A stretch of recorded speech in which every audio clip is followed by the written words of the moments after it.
Hey Rusty, here's what Jared's going to do tomorrow. He's going to go to the site, rustywile.live.clinic. He's simply going to log in. He's logging in with his email.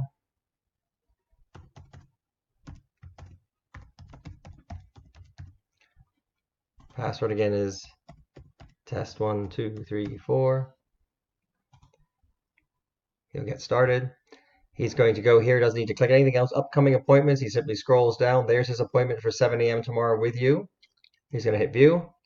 That's it. And he hits start, and you'll be hitting start on your end, and you're off to the races. That's it. Once you do hit start, you're going to have all these screen sharing options here as well. Here's me. So you can actually turn the camera on and off. You can turn your mics. Here's screen shares, and here's full screen. And then when you finish, you're simply going to hit stop, and you'll be done. That's it.